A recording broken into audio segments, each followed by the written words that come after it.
తాకట్లో ఉన్న బంగారాన్ని విడిపించి ఆ రోజున మార్కెట్ ధర కట్టి మిగిలిన డబ్బును మీకు అందిస్తుంది కొమ్మూరి గోల్డ్.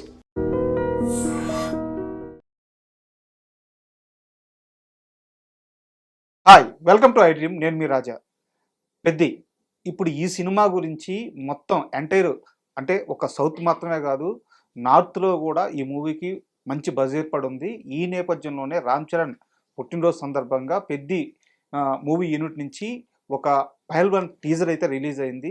టీజర్ ఉండేది కేవలం 40 సెకండ్లైనా అందులో షార్ట్స్ కానీ రామ్ చరణ్ లుక్ కానీ అదిరిపోయింది. పెద్ది మూవీ మీద ఇప్పటికే భారీ అంచనాలు ఉండగా ఈ టీజర్ ఇంకాస్త అంచనాలు పెంచేసింది. ఈ నేపథ్యంలో ఈ టీజర్ గురించి మాట్లాడడానికి మనతో పాటు సీనియర్ జర్నలిస్ట్ భరద్వాజ్ గారు ఉన్నారు. ఆయన అడిగి పెద్ద టీజర్ గురించి, రామ్ చరణ్ లుక్ గురించి మరిన్ని విషయాలు తెలుసుకుందాం. సార్ నమస్తే. నమస్తే అండి.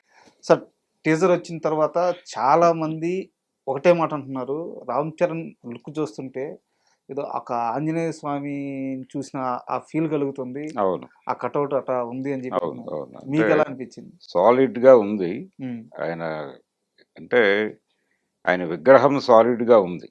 సార్, ఆ సాలిడ్గా ఉండటంతో పాటు గద పట్టుకుని కూర్చున్నటువంటి పోస్చర్ ఏదైతే ఉందో అది జనాల్ని విపరీతంగా అట్రాక్ట్ చేస్తుంది. సార్, అది ఆయన పేరు రామ్ చరణ్. రామ్ చరణ్ అంటే రాముడి చరణాల దగ్గర ఉండేవాడు ఆంజనేయ స్వామి. సార్, ఆంజనేయ స్వామి భక్తుడు ఆయన తండ్రి గారు, సార్, అందుకని కొడుక్కి ఆ పేరు పెట్టుకున్నాడు. ఇప్పుడు ఆ పేరుకి సార్థకత చేకూరే పద్ధతిలో ఆ గెటప్, ఆ పోస్చరు నడిచింది. ఆ నడవటం అనేది ఫ్యాన్స్ను విపరీతంగా గ్రిప్ చేసింది. సార్, ఇదొక గొడవ అయితే, ఆయన పుట్టినరోజు, ఈ పోస్టర్ రిలీజు, ఈ రెండు శ్రీరామనవమి సందర్భంగా జరగటం అనేది ఇంకొక వాళ్ళకి ఇంకొంచెం ఆస్పీషియస్గా అనిపించినటువంటి సందర్భం. ఇవన్నీ కనెక్ట్ అవటం వలన ఇప్పుడు ఒక స్పెషల్ ఇమేజ్ వచ్చింది ఆ గ్లిమ్స్కి. ఆ గ్లిమ్స్కి స్పెషల్ ఇమేజ్ వచ్చింది అనేది దానికి వస్తున్నటువంటి వ్యూస్ని బట్టి అర్థమవుతుంది.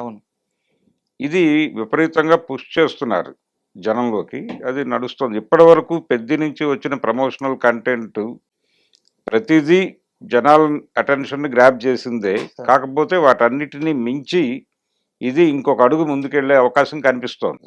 సూపర్. మేకింగ్కి సంబంధించి అలాగే ఇప్పటి వరకు మనకి పెద్ద సినిమా స్పోర్ట్స్ బ్యాక్గ్రౌండ్లో జరిగే సినిమా అని వాళ్ళు ముందే చెప్పారు. అయితే కేవలం పర్టికులర్గా ఒక క్రీడ అన్నట్టుగా నడిచింది. కానీ ఇక్కడ వచ్చేసరికి కుస్తీ పోటీల వ్యవహారం, మల్ల యుద్ధ పోటీల వ్యవహారం ఏదో కనిపిస్తోంది. ఈ మల్ల యుద్ధ పోటీలను ఇండికేట్ చేస్తూ ఒక డైలాగ్ ఉంది అవతల వైపు నుంచి. అంటే రామ్ చరణ్కి ప్రత్యర్థి పాత్రని చూపించలేదు కానీ డైలాగ్ వినిపించాడు. ఆ డైలాగ్లో చాలా స్పష్టంగా, నువ్వు బ్యాట్ పట్టుకొని బాలుని ఎదురెళ్ళి కొట్టడం కాదు, ఇది కుస్తీ పోటీ. కుస్తీ పోటీ అంటే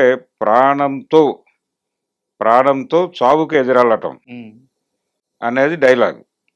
ఈ డైలాగ్కి ఆటే నా పొగరు అనేటువంటి రిప్లైతో ఎండ్ చేస్తాడు. అంటే ఈ రెండు డైలాగుల మధ్య ఉన్నటువంటి గ్యాప్లో ఈ మొదటి డైలాగ్ చెప్పినటువంటి వ్యక్తిని మట్టి కరిపించటం అనేది కూడా నడిచింది. ఈ మట్టి కరిపించిన తర్వాత ఈ ఆంజనేయ స్వామి పోస్చరు, గద వ్యవహారం, ఈ హడావిడి అంతా అయిపోయిన తర్వాత కంక్లూడింగ్ డైలాగ్ పెట్టారు, ఆటే నా పొగరు అని. దీనికి ముందు రిలీజ్ అయినటువంటి ఒక పాట విన్నాం మనం, ఒక మోటివేషనల్ సాంగ్ ఒకటి పెద్ద నుంచి వచ్చింది.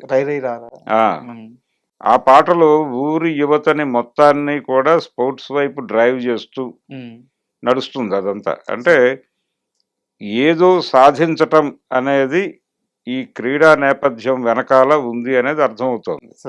ఎవరినో సాధించటం, అది కేవలం ఏదో క్రికెట్టో లేకపోతే ఒకటో కాదు, టోటల్ స్పోర్ట్స్ ఏరియా. మేబీ అంటే ఢిల్లీలో కూడా షూట్ జరిగింది దీనికి సంబంధించి. ఢిల్లీలో జరిగింది, స్టేడియంలో షూట్ అన్నారు నిన్న మొన్న. ఆ స్టేడియం షూట్ సందర్భంగా ఆయన గాయపడ్డాడు అనేది కూడా విన్నాం మనం. కంటి దగ్గర ఏదో చిన్న గాయమైంది, రోప్ కట్ అయి. దానికి సంబంధించి ట్రీట్ చేసినటువంటి డాక్టర్ గారికి అభినందనలు చెప్తూ చిరంజీవి గారు ట్వీట్ చేశాడు. అయితే అది చిన్న గాయమే, ఆయన నిన్నే సెట్కి వచ్చాడు, అభిమానుల్ని కలిశాడు. అక్కడ నిన్న అభిమానుల మీటింగ్ ఒకటి నడిచింది. ఈ అభిమానుల మీటింగ్ నుంచి కొంతమంది వెళ్ళి ఆయన్ని కలిశారు, అక్కడ సెట్లో కలిశారు, వాళ్ళతో మాట్లాడారు. ఆ ఫోటోలన్నీ బయటకు వచ్చినాయి కాబట్టి ఒక కాన్ఫిడెన్స్ వచ్చింది జనాలకి. ఈ కాన్ఫిడెన్స్ బిల్డ్ అయిన తర్వాత దాని నెక్స్ట్ లెవెల్కి ఉమ్, ఇది పట్టుకెళ్ళింది సార్ ఈ గ్లిమ్స్ అనేది. సార్ అందుకని సో ఇది మనం ఈ గ్లిమ్స్ యాజ్ ఇట్ ఈజ్గా వాళ్ళ డిజైనే శ్రీరామనవమికి సందర్భంగా సార్ ఒక స్పెషల్ మూమెంట్ ఇవ్వాలి అని అనుకున్నారు. అంటే వాళ్ళకి కలిసి వచ్చింది ఇదంతా ఉమ్, సినిమాకి. వాళ్ళు 30వ తారీఖు రిలీజు, ఏప్రిల్ 30వ అవును సార్. తారీఖు రిలీజ్ దగ్గర పడుతోంది. హడావిడి క్రియేట్ చేయాలి. ఈయన పుట్టినరోజు శ్రీరామనవమి రోజు రావటం, ఈ కలయికని పూర్తి స్థాయిలో సినిమాకి పాజిటివ్గా మలుచుకోవాలి అని అనుకున్నాడు డైరెక్టర్. సూపర్. అనుకుని ప్రాపర్గా లాంచ్ చేశారు. ఇది పేలింది. సార్ నాకు ఈ టీజర్ చూసిన తర్వాత ఒక కొత్త డౌట్ వచ్చింది. మనకి ముందు వచ్చిన ప్రమోషన్ కంటెంట్ లో కనిపించిన రామ్ చరణ్ ఎవరైతే క్రికెట్ ఆడుతున్నారో అతను, ఈ రోజు మనం చూసిన రామ్ చరణ్ ఇద్దరు ఒకరేనా? ఇది డ్యూయల్ రోలా? కొంచెం డౌట్ అయితే వస్తుంది సార్. అంటే గెటప్ ఇవన్నీ మనం ఇందాకే అనుకున్నాం. ఇందులో ఇంకో 2-3 క్రీడలు కూడా కనిపిస్తున్నాయి. సార్ అంటే వాళ్ళు ఢిల్లీలో షూట్ చేసినది అది క్రికెట్ కాదు, కుస్తీ పోటీలు కాదు, ఉమ్, ఇంకేదో క్రీడ ఉమ్, నడిచింది అక్కడ అనేది మనం విన్నాం. సార్ చదరంగం దాకా నడిచింది క్రీడలకు సంబంధించిన ఇందులో కంటెంట్ ఉంది అనేది ఒకటి మొదట్లో వినిపించిన మాట. ఓకే. అందుకని ఇది ఒకటే క్యారెక్టరా 2 క్యారెక్టర్లా అంటే ఈ క్యారెక్టరు కొంచెం ఫ్లాష్ బ్యాక్లో వస్తుంది. ఇలాంటి ఒక స్క్రీన్ ప్లే ఆర్డర్ మనకి ఉమ్, గతంలో అలవాటైనటువంటి పద్ధతిలో ఉంది. ఉమ్, కానీ మనం ఊహించిన దానికి భిన్నంగా వెళ్ళటానికి ప్రయత్నం చేస్తున్నాడు అతను.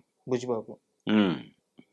కాబట్టి సానా బుచ్చిబాబు ఈ రొటీన్ స్క్రీన్ ప్లే ఆర్డర్లోకి వచ్చి ఉమ్, జనాలకి ఊహలకి అందే పద్ధతిలో పెడతాడు అని నేనైతే అనుకోవడం లేదు. ఉమ్, ఇది ఒక సర్ప్రైజింగ్ ఎలిమెంటే. సార్ ఇది కథలో ఎందుకు వస్తుంది అనేది ఆయన బలంగా చెప్పబోతున్నాడు.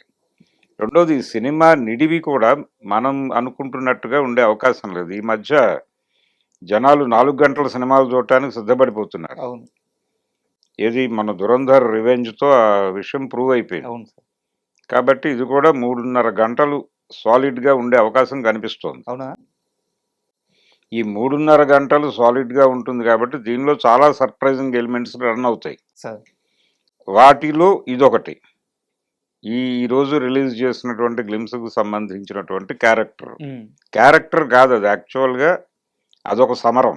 ఉమ్, ఆ క్యారెక్టరే ఈ క్యారెక్టర్గా మారి ఇంకొక చోట ఎక్కడో ఈ యుద్ధంలోకి వస్తుంది అనేది ఒక పద్ధతి. అంటే మనకు 2 రకాల నరేషన్స్ నడిచినాయి తెలుగు సినిమా చరిత్రలో. సార్ ఒకే క్యారెక్టర్ని 2 క్యారెక్టర్లుగా ఆడియన్స్ని చీట్ చేసి సెకండ్ హాఫ్లో కొంత కథ నడిచిపోయిన తర్వాత వీళ్ళిద్దరూ ఒకటే ఓకే. అని చెప్పిన సినిమాలు ఉన్నాయి మనకి. అవును.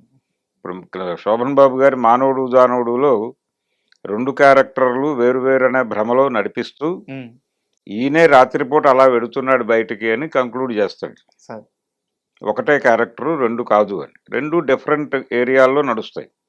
ఒకటి డాక్టరు, ఒకటేమో వీధి రౌడీ. సార్ అదో పద్ధతి. అలాగే రామారావు గారి గజ దొంగ సినిమాలో కూడా ఒకటే ఇద్దరుగా నడుస్తున్నాడేమో అనిపిస్తూ ఉంటుంది. ఉమ్, ఇది సెకండ్ హాఫ్ వరకు. ఆ తర్వాత ఇద్దరు ఉన్నారు అని క్లారిటీ ఇస్తారు. ఉమ్, ఒకడే అని జనాలు అనుకుంటూ ఉంటారు, సార్ కానీ ఇద్దరు ఉన్నారని కంక్లూడ్ చేస్తారు. మానవుడు జానవుడులోనే ఇద్దరు ఉన్నారని జనాలు అనుకుంటారు, ఒకడని కానీ ఒక్కడని కంక్లూడ్ చేస్తాడు. ఇలా 2 వైపులా సక్సెస్ కొట్టిన స్క్రీన్ ప్లే ఆర్డర్లు ఉన్నాయి మనకి, కథలు ఉన్నాయి. ఈయన ఏ మార్గాన్ని ఎంచుకున్నాడు అనేది ఒకటి మీరు అడిగిన ప్రశ్నకి సార్. నేను అనుకోవటం ఈ 2 అయ్యుండే అవకాశం లేదు. ఉమ్, ఈ భ్రమలు కల్పించడం అనేది అంటే జనాలు ఇలా ఆలోచించాలి అనేది కూడా ఒక వ్యూహం ఉంటుంది. అలా జనం మాట్లాడుకుంటూ ఉండగా ఇంకేదో జరుగుతుంది తెర మీద. సార్ సో ఆ 3వ మార్గాన్ని ఎంచుకుని ఉంటాడు బుచ్చిబాబు అని నేను అనుకుంటున్నా. సినిమా మీద చాలా కేంద్రీకరణ ఉంది వీళ్ళకి. అయితే స్పోర్ట్స్ బ్యాక్డ్రాప్ అనగానే స్పోర్ట్స్ మాఫియా ఏవైనా ఇన్వాల్వ్ అయిందా, దాని తాలూకా కంటెంట్ ఏదైనా ఉమ్, ఈ సినిమా కోసం వాడారా? ఇప్పటి వరకు మనకి స్పోర్ట్స్ సినిమా అనగానే ఒకే నేరేటివ్ ఉంది. అంటే ఎవరో ఒక బలహీన వర్గాలకు చెందినటువంటి వ్యక్తి వాడు ఒక అచీవర్గా మారాలి అనుకున్నప్పుడు వాడికి మధ్యలో ఉండే సాధక బాధకాలు, ఒక అద్భుతమైన గురువు దొరకటం, ఉమ్, ఆ గురువు వీడిని మలచటం, అంతర్జాతీయ స్థాయిలో వీడు సక్సెస్ అవ్వడం. సక్సెస్ అవ్వటం ఈ పద్ధతిలోనే మనం కథలు చూస్తూ వచ్చాం. సార్ ఏది అశ్వని దగ్గర నుంచి మొదలు పెడితే భద్రాచలం గాని భద్రాచలం ఇవన్నీ అదే ఇవన్నీ కూడా. లైన్ లో నడుస్తాయి. అవును. కానీ ఇది ఆ లైన్ కూడా అనిపించట్లేదు. ఆ లైన్ ఏమో అనిపించే ఛాయలు కూడా ఉన్నాయి. కానీ అది కూడా కాదు అది కూడా అయి ఉండే అవకాశం కనిపించట్లేదు. సార్. అంటే దీనిలో రకరకాల అంశాలని మిళితం చేసి ఉమ్, ఒక క్లాస్ వారు, ఒక కాస్ట్ వారు, ఉమ్, వీటన్నిటినీ కలిపి ఉమ్, ఒక ఉన్నత వర్గాలని లేకపోతే అగ్రకులాల ఆధిపత్యాన్ని దెబ్బ కొట్టడం కోసం ఉమ్, ఊరి యువతని మొత్తం ఒక్కటి చేయటం అనేది కూడా ఒక ఎలిమెంట్ గా నడుస్తుంది అని అనిపిస్తోంది. సార్. ఈ క్రమంలోనే స్పోర్ట్స్ మాఫియా ఇన్వాల్వ్మెంట్, ఉమ్, ఉమ్, వాళ్ళు ఎలాంటి అంటే ఎవరినైనా వాడేసుకునే ప్రయత్నం చేస్తారు. Correct correct. అవును. ఈ వాడకాలకు సంబంధించి జరుగుతున్నటువంటి దారుణాలు, క్రీడాకారుల జీవితాల్లో వస్తున్న మార్పులు, వీటిని అడ్రస్ చేయడానికి ఒక బిగ్గర్ రేంజ్కి ఆ క్యారెక్టర్ వెళ్ళిపోయే అవకాశం కూడా కనిపిస్తోంది. సో అంటే స్పాన్ అనేది చాలా వైడ్ గా ఉండబోతుంది. వైడ్గానే ఉండబోతోంది అనేది మనకి ఇప్పటివరకు వాళ్ళు బయటకు వదిలిన ప్రమోషనల్ కంటెంట్ నుంచి అర్థమవుతోంది. సార్ కాబట్టి ఇది 3.5 గంటల సినిమా అయ్యే అవకాశం ఉందని చెప్తున్నాను. మీరు చాలా బలంగా చెప్తున్నారు. మీకు ఏమైనా చిన్న లీక్ ఏమైనా తెలిసిందా? లేదు లేదు, ఏం లేదు, నేను ఊహిస్తున్నాను అంతే. ఓకే. రెండోది, ఇప్పటి వరకు వాళ్ళు 2 భాగాలు 3 భాగాలు అనే మాట ఎక్కడా మాట్లాడలేదు. అవును రిలీజ్ డేట్ దగ్గరకు వచ్చేస్తోంది. సార్. షూటింగ్ ఏప్రిల్ 15 వరకు నడుస్తుంది అనే మాట వింటున్నాం. ఉమ్, ఇప్పుడు ఈ గ్లిమ్స్ నుంచి ఒక కొత్త ఏరియా ఓపెన్ చేశాడు. సార్. ఇప్పుడు ఓపెన్ కాని ఏరియా ఒకటి ఉంది ఇంకా. దీనికి సంబంధించి సుకుమార్ కానీ ఆయన టీం డైరెక్టర్స్, అంటే ఆయనతో ట్రావెల్ అయ్యి తర్వాత డైరెక్షన్లోకి వచ్చినటువంటి మెగాఫోన్ పట్టుకున్న వాళ్ళు కూడా ఉమ్, ఐటెం సాంగ్స్కి ఒక స్పెషల్ స్టేటస్ ఇస్తూ వస్తున్నారు. సార్. కాబట్టి సుకుమార్ సినిమా అనగానే ఐటెం సాంగ్ ఎలా ఉండబోతోంది అనేది కూడా ఒక ప్యారలల్ చర్చ నడుస్తుంది. ఉమ్, ఉమ్, ఉమ్, ఇందులో సుకుమార్ రైటింగ్స్ వాళ్ళు కూడా సహనిర్మాతలు. సార్. అందులో రామ్ చరణ్, ఆయన చేయబోయే తర్వాత సినిమా హీరో ఈయనే. అవును. కాబట్టి ఇది కూడా స్పెషల్గా ఉండాలి. ఉమ్, ఇందులో ఐటెం సాంగ్ ఎవరిని వాడతారు అంటే ఆల్రెడీ ఇంతకుముందు శ్రీలీలని వాడారు, సార్. అంతకు ముందు సమంతని ఉమ్, వాడారు, అవును. ఇలా నడుస్తూ వస్తోంది. పూజా హెగ్డే కూడా. పూజా హెగ్డే కూడా చేసింది అవును. రంగస్థలం. ఈ ప్రయాణంలో ఇప్పుడు ఎవరు, వాట్ నెక్స్ట్ అనేది ఒక ప్రశ్న సో ఉంది. ఇది కూడా ఒక సర్ప్రైజింగ్ ప్యాకేజ్ ఉందంటారు. ఇది ఉంది నెక్స్ట్. నెక్స్ట్. అయితే నేనేమనుకుంటున్నానంటే ఇది ఇది పాన్ ఇండియా సినిమా అంటున్నారు. ఆయనకు గ్లోబల్ స్టార్ సార్. ఇమేజ్ ఉంది, ఆయనకు ఆల్రెడీ ప్రపంచ మార్కెట్లోకి ఎంట్రీ ఇచ్చున్నాడు అవును RRRతో. సార్. ఆ అడ్వాంటేజ్ తీసుకుని ఈ సినిమాని అంటే ఇతర భాషల్లోకి, ఇప్పుడు రాజమౌళి చేస్తున్న ప్రయోగం అదే 120 నుంచి 160 భాషలు అంటున్నారు. ఉమ్, ఉమ్, అంటే ఫ్రాన్స్లో ఫ్రెంచ్లో రిలీజ్ అవుతుంది ఆ సినిమా, సార్. స్పెయిన్లో స్పానిష్లో రిలీజ్ అవుతుంది. సార్. అలాంటి మోటివేషన్ ఏదో ఓ ప్రోగ్రామ్ నడుస్తుంది, ఆలోచన ఉమ్, వారణాసికి. వారణాసికి. అలాంటి ఆలోచన వీళ్ళు కూడా ఏమైనా చేస్తున్నారా? ఈయన అంటే ఈ ముఖం తెలుసు అక్కడ, ఉమ్, రామ్ చరణ్ అనే ముఖం తెలుసు అనే అడ్వాంటేజ్ పట్టుకుని ఉమ్, కొత్త మార్కెట్లు ఓపెన్ చేసుకుంటూ వెళ్ళటమే. సార్. ఆ ప్రయోగం చేస్తున్నారు అనడానికి సాలిడ్ ఇన్ఫర్మేషన్ ఏం లేదు ఇప్పటిదాకా. ఉమ్, కాబట్టి ఇది పాన్ ఇండియా లెవెల్లోనే ఆలోచిస్తున్నారు అనుకుంటే, అలా గనక కన్ఫైన్ అయితే ఈ కంటెంట్కి సంబంధించి ఈ 4 ప్రధాన భాషలు ఉన్నాయి. అంటే తెలుగు, తమిళ్, మలయాళం, దాంతోపాటు హిందీ. హిందీ. ఈ లాంగ్వేజెస్ నుంచి 4 హీరోయిన్లను తీసుకుని ఉమ్, ఆ ఐటెం సాంగ్ ప్యాక్ చేసినా ఆశ్చర్యం లేదు. ఓకే. మేము మార్కెట్ని గ్రాప్ చేయటమే మా ప్రోగ్రామ్ కాబట్టి మేము ఈ తరహాలో వెళ్ళబోతున్నాం ఉమ్, అని ఆయన రేపు పొద్దున్న సర్ప్రైజ్ చేయవచ్చు. మీకు ఏదో చిన్న ఇన్ఫర్మేషన్ వచ్చినట్టుంది. లేదు లేదు లేదు లేదు. మామూలుగా చెప్తున్నాను ఊహించి. ఆ, సో ఇలాంటి ప్రమాదం కూడా ఒకటి ఉండే అవకాశం ఉంది. సార్. ఇప్పటి వరకు బయటకు వచ్చేది అంటే వాళ్ళు నెక్స్ట్ షూట్కి వెళ్ళబోయేది అదే. ఉమ్, ఈ యాక్షన్ ఎపిసోడ్ ఏదో నడుస్తోంది, సార్. ఇది అయిపోయిన తక్షణం వాళ్ళు వెళ్ళేది సాంగ్ టేకింగ్కి. సార్. అది అయిపోతే జాన్వీ కపూర్కి ఈయనకి మధ్యలో ఏవో కొన్ని సీన్స్ బ్యాలెన్స్ ఉన్నాయంటున్నారు. ఉమ్, ఉమ్, ఉమ్, అది వాళ్ళిద్దరు సోలో షార్ట్స్ ఏవో అవి కంప్లీట్ చేసేస్తే సినిమా అయిపోతుంది. సార్. రెండోది, చాలామంది ఏమనుకుంటున్నారంటే సినిమా మేకింగ్ అయిపోయిన తర్వాత ఈ హార్డ్ డిస్క్లు పంపించి ఉమ్, విఎఫ్ఎక్స్ ఆ వ్యవహారాలన్నీ తర్వాత జరుగుతాయి అనుకుంటున్నారు. ఇప్పుడు ఆ పరిస్థితి లేదు. సార్. ఇప్పుడు ప్రతిదీ ప్యారలల్ గానే జరుగుతోంది. అవును. సేమ్ డే అంటే విజువల్ ఎఫెక్ట్స్ టీమ్ కూడా షూటింగ్ స్పాట్ లో వాళ్ళు కూడా క్యారీ అవుతున్నారు. వాళ్ళకి కావాల్సిన లొకేషన్స్ మార్క్ చేసుకుని, అంటే ఎక్కడ వాళ్ళు ఎంటర్ కావాల్సి వస్తుందో వాళ్ళు సెట్లోనే మార్క్ చేసుకుంటున్నారు. అవుట్డోర్ లొకేషన్స్ లో కూడా వాళ్ళు మార్క్ చేసుకుంటున్నారు. ప్యారలల్ వర్క్ గా వెళ్ళిపోతుంది. అయిపోతుంది. ఈ రోజు షూట్ ఈ రోజు వాళ్ళ పని వాళ్ళు చేసేసుకుంటున్నారు. ఉమ్. ఎడిటింగ్ అయిపోయిన మరుక్షణం కంటెంట్ పట్టుకెళ్ళిపోయి వాళ్ళు కొట్టేస్తున్నారు. పోస్ట్ ప్రొడక్షన్ అంటూ సపరేట్ గా ఒక టైం లూప్ పెట్టుకొని అంత అవసరం లేదు, ఇప్పుడు అన్ని ప్యారలల్ గా నడిచిపోతున్నాయి. అందుకని చాలా మంది ఏమనుకుంటున్నారంటే ఇది రిలీజ్ డేట్ వీళ్ళు 30 అని చెప్తున్నారు, ఏప్రిల్ 30 అని అనౌన్స్ చేశారు, 15 వరకు షూటింగ్ జరుగుతుంది అంటున్నారు. అవుతుందా అవదా అనేది ఒక గొడవ ఉంది. కానీ ఈ రోజు వీళ్ళు ఈ గ్లిమ్స్ లో కూడా మరోసారి నిర్ధారించారు, అవును సార్, ఏప్రిల్ 30 మేము వస్తున్నాము అని. అయితే ఈ ప్రమోషనల్ వర్క్ ఒకటే కీలకం దీనిలో. మేకింగ్ కి సంబంధించిన కన్ఫ్యూజన్స్ ఏమీ లేవు ఎవరికి. ప్రమోషన్ కి సంబంధించి మాత్రమే ఉంది. అంటే ప్రతి లాంగ్వేజ్ లోనూ ఈ సినిమాని పరిచయం చేసుకుంటూ వెళ్ళాలి. ఏ లాంగ్వేజ్ కి వెళుతున్నారో ప్రతి చోట కూడా సోషల్ మీడియా దగ్గర నుంచి మెయిన్ స్ట్రీమ్ మీడియా వరకు వీళ్ళు ఈ సినిమా గురించిన చర్చలు జరుపుతూ ఉండాలి నిరంతరం. అలా నడపటం ద్వారా మాత్రమే సినిమా ఆ లాంగ్వేజెస్ లో పుష్ అవుతుంది. ఆ ఏర్పాట్లు ఏం చేస్తున్నారు, దానికి తగిన టైం తీసుకున్నారా అనేది ఒక్కటే తప్ప మిగిలినది ఏది కన్ఫ్యూజన్ లేదు పెద్దకి సంబంధించి. సార్ నాకు ఈ మొత్తం టీజర్ చూసిన తర్వాత అంటే ఒక చిన్న డౌట్ అని కూడా కాదు, కానీ రామ్ చరణ్ గారి డెడికేషన్ గురించి మాట్లాడాలనిపిస్తుంది సార్. ఎందుకంటే ఆ బాడీ ట్రాన్స్ఫర్మేషన్ కానీ, అవును, అంటే ఆయన ఒక మెగాస్టార్ కొడుకు, సూపర్ స్టార్ డమ్, అంటే కొత్తగా ఈ రోజు ఏం ప్రూవ్ చేసుకోవాల్సిన అవసరం లేదు. ఆయన చూడని హిట్ లేదు, ఆయన చూడని సక్సెస్ లేదు, పెద్ద మార్కెట్, బట్ స్టిల్ ఆ మేక్ ఓవర్ చూస్తే, ఆ ట్రాన్స్ఫర్మేషన్ చూస్తే ఒక రకమైన ఫస్ట్ ఆ షార్ట్ చూడగానే గూస్ బంప్స్ వచ్చినాయి సార్. వారసత్వం కోసం, అంటే వారసత్వం చాలా మందికి భారం కూడా అవుతుంది.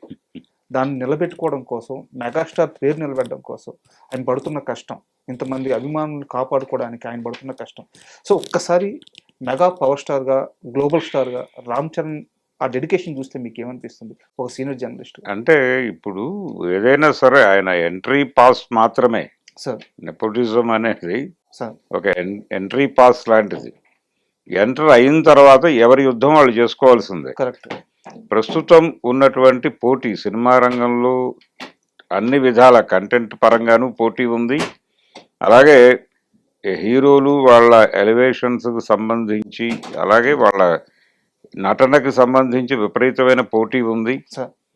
ఎలా తెర మీద తన్ని తాను ప్రమోట్ చేసుకుంటున్నాడు, ప్రొజెక్ట్ చేసుకుంటున్నాడు, ఇవన్నీ గమనిస్తుంది ప్రపంచం. అందుకని వాళ్ళు చాలా కాన్షియస్గా ఉంటున్నారు. గతంలో కంటే ఎక్కువ శ్రమ తీసుకుంటున్నారు. ఈ ఎక్కువ శ్రమ తీసుకోవటం అనేది అనివార్యమైంది. ఎందుకంటే ప్రేక్షకుల ఆలోచన స్థాయి పెరిగింది. ఆ పెరిగిన ఆలోచన స్థాయిని అందుకోవటం కోసం పడుతున్న తిప్పలవి. అందుకని ఆయనకి ఇక్కడ తన తండ్రి తాలూకా ఇమేజ్ని, లేకపోతే ఆయన పరువు నిలబెట్టాలి, ఇవన్నీ ఓకే. ఇవన్నీ కాదు. ప్రస్తుతం ఉన్న జనరేషన్, ప్రస్తుతం ఉన్న ఆడియన్స్ని, ఈ తరంలో ఉన్నటువంటి ప్రేక్షకుల్ని మెప్పించడం అనేది టార్గెట్. వీళ్ళని సర్ప్రైజ్ చేయాలి థియేటర్లో. ఆ సర్ప్రైజ్ చేయడానికి తన గెటప్ దగ్గర నుంచి ప్రతిదీ దోహదపడాలి. అందుకోసం తన్ని తాను ఏం చేసుకోవడానికైనా సిద్ధపడిపోతున్నారు హీరోలు. ఎటువంటి రిస్క్ అయినా ఏదైనా చేయటానికి వాళ్ళు ముందుకు వస్తున్నారు. మేము చేస్తాం, మీరు డిజైన్ చేయండి ప్రాపర్గా అని అడుగుతున్నారు డైరెక్టర్లని. అందుకని ఆ ప్రెజర్లో నుంచి వస్తున్నది ఇది. ప్రేక్షకుల్ని మెప్పించటం అనేది ఇప్పుడు అంత ఈజీ కాదు, గతంలో లా కాదు. ఇప్పుడు మారిపోయిన పరిస్థితుల రీత్యా ఆయన పడుతున్నటువంటి కష్టంగానే చూస్తాను అది. మిగిలిన ఏదో వాళ్ళకి ఇమేజ్ ఉంది, ఒక పాత చరిత్ర ఉంది, ఆ చరిత్రను నిలబెట్టుకోవడానికి ఏదో కష్టపడుతున్నారు, ఇవన్నీ కాదు. తన ఆడియన్స్ని తాను నిలబెట్టుకోవడంతో పాటు ఈ జనరేషన్ని తన వైపు తిప్పుకొని తనతో నడిపించుకోవటం కోసం కష్టపడుతున్నాడు. అంటే పెద్ద అనగానే గత కొన్ని సంవత్సరాలుగా, అంటే ఎప్పుడైతే ఇది అనౌన్స్ అయిందో అప్పటి నుంచి, ప్రాజెక్ట్ అనౌన్స్ అయిందో అప్పటి నుంచి కూడా బుచ్చిబాబు అనగానే కొంతమందికి ఫస్ట్లో కొంచెం చిన్న డైరెక్టర్, కొత్త డైరెక్టర్, రామ్ చరణ్ హ్యాండిల్ చేస్తాడా చేయడా, ఇలాంటి డౌట్లు ఉండేవి. ఒక్కో ప్రమోషన్ కంటెంట్ రావడం, పాటలు రావడం, టీజర్ అవును. రావడం, ఈరోజు ఈ పైల్వాన్ టీజర్ రావడం, ఇయన్నీ ఒక్కోటి వస్తున్న కొద్దీ అన్నీ కూడా అందరి డౌట్స్‌ని ఈయన పటాపంచలు చేస్తూ వస్తున్నారు. అవును. బుచ్చిబాబు వర్క్ చూస్తే ఏమనిపిస్తుంది? అంటే తను చాలా బిగ్ స్కేల్‌లోనే ఆలోచించాడు ఈ సినిమాని. హ్మ్. ఆలోచించాడు. కొత్త ఏరియాలో కథను నడపాలనుకుంటున్నాడు. హ్మ్. దాన్ని ప్రాపర్‌గా ఎగ్జిక్యూట్ చేయడానికి ఎంత కష్టపడాలో అంత కష్టపడుతున్నాడు. అయితే ఇతని ఆలోచన విధానము, ఇతను ఏ స్కేల్‌లో వెడుతున్నాడు దీన్ని హీరో కన్విన్స్ అయ్యాడు. So, correct. కన్విన్స్ అయ్యి తనకి సహకరిస్తున్నాడు. నమ్మాడు. ఆ సహకరించటం అనేది జరగటం వల్లనే మనం ఈ రోజున ఇవన్నీ చూస్తున్నాం. సో, ప్రతిదీ ఇప్పుడు మొన్నొచ్చినటువంటి పాటలో ఇంతకుముందు ఆయన బ్యాట్ పట్టుకున్న పద్ధతి చాలా వైరల్ అయింది. హ్మ్. ఏది 'చికిరి' పాటకు సంబంధించి. సో, ఆ తర్వాత మొన్నొచ్చినటువంటి ఆ మోటివేషనల్ సాంగ్‌లో బ్యాట్ పట్టుకున్న పద్ధతి ఇంకొక డిఫరెంట్ వేలో ఉంది. అవును. అది మళ్ళీ వైరల్ అయింది. హ్మ్. ఇలా ప్రతిదీ వాళ్ళు టీమ్ వర్క్‌గా డిస్కస్ చేసి జనాల్ని ప్రతి షాట్‌లోనూ సర్ప్రైజ్ చేయాలి హ్మ్. అనే ఒక మోటివ్‌తో చేస్తున్న సినిమాగా కనిపిస్తోంది. సో, అంటే విపరీతంగా ప్రతి సీన్‌ని చిత్రీకరిస్తున్నారు, కష్టపడుతున్నారు. ఈ కష్టపడాలి అనేది వాళ్ళు బలంగా నమ్ముతున్నారు. ఇది కాకపోతే ఈ లెవెల్ వర్క్ జరగకపోతే మనం థియేటర్‌ని మెప్పించటం కష్టం. హ్మ్. పైగా మార్కెట్‌ని ఆయనకున్నటువంటి హ్యూజ్ మార్కెట్‌ని నిలబెట్టుకోవాలి. సో, దాన్ని ఇబ్బంది పెట్టకుండా దాన్ని తిరిగి తన కంట్రోల్‌లోకి తెచ్చుకోవాలి. ఎందుకంటే ఈ మధ్య కాలంలో ఆయనకి 2, 3 ఇబ్బందికర సినిమాలు వచ్చినాయి అవును. రామ్ చరణ్‌కి. అందుకని ఆ వైఫల్యాల నుంచి ఒక విజయాల వైపు పరిగెట్టించే సినిమాగా ఇది ఉండాలని ఆయన బలంగా నమ్ముతున్నాడు. ఆ వర్క్స్ కూడా అలాగే ఉన్నాయి ఇప్పుడు వచ్చే అందుకని డైరెక్టర్‌ని ఆయన ఊహల్ని నమ్మాడు ఆయన. సో, నమ్మి దానికి తను ఎంత కంట్రిబ్యూట్ చేయగలడో దానికి 100కి 150% వెడుతున్నట్టుగా ఈరోజు అవును. గ్లింప్స్ చూస్తే అర్థమైంది. సో, సో ఈ కాంబినేషన్ ఏదో ఒక బిగ్ బ్లాస్ట్ అవ్వబోతోంది అనేది ఇప్పటి వరకు ఉన్నటువంటి ఇంప్రెషన్ కంటే కూడా ఇంకొంచెం హ్యూజ్ ఇంప్రెషన్ కలిగించింది ఈరోజు ఈ గ్లిమ్స్. గ్లింప్స్ అయితే. సార్ అండ్ ఈ టీజర్ చూసిన తర్వాత ఇంకొక చిన్న డౌట్ ఏంటంటే, ఇప్పుడు మనం రామ్ చరణ్ ఏ లుక్‌లో అయితే చూసామో, అది మన కోడి రామ్మూర్తి గారి రెఫరెన్స్‌తో తీసుకున్న క్యారెక్టర్ అని చెప్పేసి అంటున్నారు. మీకు ఏమన్నా అలా అనిపించిందా? అంటే కోడి రామ్మూర్తి క్యారెక్టర్కి సంబంధించి లేదు ఆయన జీవితానికి సంబంధించిన విషయాలైతే ఈ మధ్యకాలంలో విపరీతంగా పరిశోధన జరిపిన విషయం నాకు తెలుసు. సార్. అంటే చాలా మందిని సంప్రదించారు హ్మ్. కోడి రామ్మూర్తి గారికి సంబంధించి ఆయన జీవితంలో జరిగిన సంఘటనలు లేకపోతే వచ్చిన లిటరేచరు హ్మ్. అలాంటివి ఏవైనా ఉంటే ఎక్కడైనా దొరుకుతాయి అనిపిస్తే హ్మ్. చెప్పండి, మేము వెళ్ళి ఏదో పద్ధతిలో దాన్ని స్టడీ చేస్తామని హ్మ్. సినిమా ఇండస్ట్రీ నుంచి ఒక సెర్చ్ అయితే జరిగింది. ఓకే. అది మేబీ ఈ సినిమా కోసం అయి ఉండే అవకాశం కూడా ఉంది. ఓకే. ఈ సెర్చ్ జరిగిన మాట మాత్రం నాకు తెలుసు. ఒకవేళ కోడి రామ్మూర్తి గారికి రెఫరెన్స్‌తో ఈ క్యారెక్టర్ క్రియేట్ చేసుంటే, అసలు నాకు తెలిసి ఫ్యాన్స్‌కి పండగేనేమో. ఎందుకంటే ఆయన అంత బలవంతుడు, కలియుగ అవును. భీముడు అంటారు అవును, ఆయన్ని. కలియుగ భీముడే. ఆ! ఈ కలియుగ భీముడి పోస్చర్ కనిపించింది మనకి. సార్. అయితే కలియుగ భీముడి అన్నగారైనటువంటి ఆంజనేయ స్వామి రెఫరెన్స్‌లో గద పట్టుకుని నడిపారు. హ్మ్. అంటే భీముడిది కూడా గదే. సార్. అంచేత 2 రెఫరెన్స్‌లు దాన్ని తీసుకోవచ్చు. సార్. ఈ 2 క్యారెక్టర్ల రెఫరెన్స్‌లో నుంచి క్యారెక్టర్‌ని ఇప్పుడు కనిపించిన హ్మ్. హ్మ్. గ్లింప్స్‌లో ఆయన పోస్చరు అలా అర్థం చేసుకోవడానికి ఛాన్స్ అయితే ఉంది. సార్. కానీ ఏది కూడా వాళ్ళు ఓపెన్‌గా చెప్పడం లేదు. కరెక్ట్. అవును. ప్రజలు ఏ లెవెల్‌కి ఊహించుకోగలిగితే ఆ లెవెల్‌కి ఊహించుకొని హ్మ్. అలా ఊహలు రేపే పద్ధతిలోనే వాళ్ళ గ్లింప్స్‌లు గాని, లేకపోతే వాళ్ళు బయటకు వదులుతున్నటువంటి ప్రతి ప్రమోషనల్ కంటెంట్ కూడా హ్మ్. ప్రజలు రకరకాలుగా ఊహించుకోవడానికి అవకాశం కల్పించేవిగానే ఉన్నాయి సార్. ప్రతిదీ. సార్. అందుకని అందులో భాగమే ఇది. ఇది వ్యూహాత్మకంగానే చేస్తున్నారు వాళ్ళు. హ్మ్. ఇది కూడా సర్ప్రైజింగ్ ఎలిమెంట్ కావచ్చు. రేపు థియేటర్‌లో కూర్చున్న ప్రేక్షకులు అరే! ఇంతకాలం పట్టించుకొని ఓ చరిత్రని మాట్లాడే ప్రయత్నం చేశాడు అని కూడా అనుకుంటారు. సార్. ఆ ప్రమాదం కూడా డెఫినెట్‌గా ఉండే అవకాశం అయితే ఉంది. సూపర్. సార్ చివరి ప్రశ్న. అంటే ఈ 'పెద్ది' సినిమా విషయంలో ఒక చిన్న ఇది నేను గాసిప్ అంటానో మరి ఏమో తెలీదు గానీ, చాలామంది చర్చించుకుంటున్న అంశం ఏందంటే, ఇందులో రామ్ చరణ్‌కి కాళ్ళు పోవచ్చు, కాళ్ళు ఉండవు అని జెప్పేసి ఈ గాసిప్ అయితే చాలా రోజులుగా నడుస్తూ ఉంది. మీ దాకా వచ్చుంటది గూడా. అంటే చాలా ఉన్నాయండి సినిమాకు సంబంధించి. ఆ! రకరకాల ఊహాగానాలు ఉన్నాయి జనాల్లో. ఇందాక మీరు చెప్పినటువంటి డ్యూయల్ రోలా అనేది కూడా ఉంది, దాంతో పాటు ఇది కూడా ఉంది. అయితే చాలా మంది హోప్స్ ఏం పెట్టుకుంటున్నారంటే చిరంజీవి గారు ఎక్కడో చోట రివీల్ చేయకపోతారా అని ఆయన వైపు ఆశగా చూస్తున్నారు. చిరు లీక్స్ లో ఇది రాకపోతుందా అని. కానీ ఆ వాతావరణం కూడా కనిపించడం లేదు. ఇది వాళ్ళు వాంటెడ్ గానే మార్కెట్ లోకి లీక్ చేస్తున్నట్టుగా కనిపిస్తోంది. కానీ సినిమాలో సర్ప్రైజింగ్ ఎలిమెంట్స్ చాలా ఉంటాయి. అంటే చాలా బలమైన క్యారెక్టర్ ని డిజైన్ చేశాడు. ఈ మధ్య కాలంలో ఒక సిస్టమ్ అడాప్ట్ చేసుకున్నారు చాలా మంది డైరెక్టర్లు. పర్టికులర్ గా పెద్ద మార్కెట్ ని ట్యాకిల్ చేయాలనుకునే ప్రతి డైరెక్టర్ చేస్తున్నటువంటి వర్కౌట్ ఏంటంటే హీరో క్యారెక్టర్ తో పాటు ఒక 5-6 క్యారెక్టర్లని విపరీతంగా డీటెయిల్స్ వర్కౌట్ చేస్తున్నారు. ఈ విపరీతంగా డీటెయిల్స్ వర్కౌట్ చేయటం అనేది రాజమౌళి ఈ మధ్య కాలంలో చేసిన డైరెక్టర్లో రాజమౌళి ప్రత్యేకం. అయితే ఇప్పుడు ప్రతి డైరెక్టర్ చేస్తున్నాడు. ఆ డీటెయిల్స్ వర్కౌట్ చేయటం వల్ల ఏమవుతుందంటే ఆ క్యారెక్టర్ డెప్త్ పెరుగుతుంది. ఇంత అవసరమా అని అనిపిస్తుంది కానీ పనిచేసేటప్పుడు అది ఎందుకు పనిచేసావు అనేది సినిమా చూసాక అర్థమవుతుంది. అంత రూటెడ్గా క్యారెక్టర్లను డిజైన్, అసలు ఇది మాత్రమే కథ, వేరే కథ అక్కర్లేదు. ఓ 4 క్యారెక్టర్లు అనుకుని ఆ 4 క్యారెక్టర్ల మీద మీరు రూటెడ్గా కనుక డీటెయిల్స్ వర్కౌట్ చేస్తే కథ ఆటోమేటిక్ గా జనరేట్ అవుతుంది అని నమ్ముతున్న డైరెక్టర్లు కూడా ఉన్నారు. సందీప్ అదే బాపత్, సందీప్ రెడ్డి ఆయన అదే స్టైల్లో పెడుతున్నాడు ఇప్పటి వరకు. కాబట్టి ఈ డీటెయిల్స్ వర్కౌట్ చేయటం అనే దాని మీద ఈయన కూడా కాన్సన్ట్రేట్ చేశాడు, బుచ్చి కూడా. అందుకని ఆ ధోరణి ఉంది. అందుకని విపరీతమైన డెప్త్ కనిపిస్తుంది. ఈ ఒక్క క్యారెక్టరే కాదు, ఒక 4-5 క్యారెక్టర్ల మీద ఆ కసరత్తు జరిగింది సినిమా కోసం. సో ఆ కసరత్తులో మీరు అనుకున్నటువంటి ఎలిమెంట్స్ కూడా ఉండొచ్చు. ఇవన్నీ సర్ప్రైజింగ్ ఎలిమెంట్సే, ఇవి రివీల్ అయ్యేవి కాదు. సినిమా చూసినటువంటి ప్రేక్షకుడు బయటకు వచ్చి ఏం మాట్లాడతాడు అనేది, అంటే వాళ్ళు ఒక ప్రపంచంలో ఉండాలి. సినిమా మీద నోన్ ఎక్స్పెక్టేషన్స్ ఉండటం అనేది ప్రమాదం. జనరల్ ఎక్స్పెక్టేషన్ ఉండటం అనేది ఎప్పుడైనా ఆరోగ్యకరం. ఈ జనరల్ దీంతో పాటు కొన్ని ఇలాంటి అభిప్రాయాలు కూడా జనాల్లో స్ప్రెడ్ అయి ఉంటే థియేటర్లోకి వెళ్ళిన తర్వాత వాడు ఎలా ఫీల్ అవుతాడు అనేది వేరే. థియేటర్లోకి వెళ్ళి తాను అనుకున్నది కాకపోయినా, లేకపోతే తాను అనుకున్న దాన్ని ఇంకొక పద్ధతిలో చెప్పినా వీళ్ళ హృదయాలు ఉప్పొంగుతాయి.